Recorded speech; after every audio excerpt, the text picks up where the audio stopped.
Hanzalah radhiyallahu anhu merupakan salah satu sahabat Rasulullah SAW yang mati syahid dalam perang Uhud.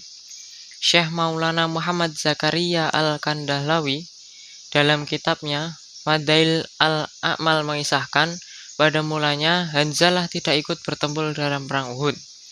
Alasan Hanzalah tidak ikut perang ke Uhud karena menurut riwayat, ia baru saja melangsungkan pernikahannya dan mengumpuli istrinya malam itu.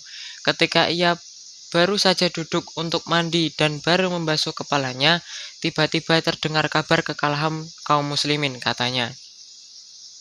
Syekh Maulana menceritakan, karena tidak tahan mendengar kekalahan pasukan muslim, ia langsung menghunus pedangnya bergegas menuju pertempuran yang sedang berlangsung di Uhud. Hanzalah langsung bergabung dengan sahabat lain menyerang pasukan kaum kafir. Namun Hanzalah Allah Subhanahu wa taala panggil dan mendapatkan takdir wafat dalam keadaan seperti itu, junub. Hanzalah gugur sebagai syahid di perang Uhud. Dalam syariat, memang orang yang mati syahid bisa langsung dimakamkan tanpa harus memandikan, kecuali jika ia dalam keadaan junub. Karena para sahabat radhiyallahu anhum tidak mengetahui Hanzalah dalam keadaan junub, maka mereka akan langsung menguburkannya tanpa dimandikan. Baru saja jenazah akan dikuburkan, baginda Nabi Muhammad SAW bersabda, "Saya melihat," yang artinya, "saya melihat para malaikat sedang memandikan jenazah Hanzalah." Abu Sa'id Sa'idi radhiyallahu anhu berkata, ketika baginda Rasulullah SAW bersabda demikian, aku pergi melihat jenazahnya.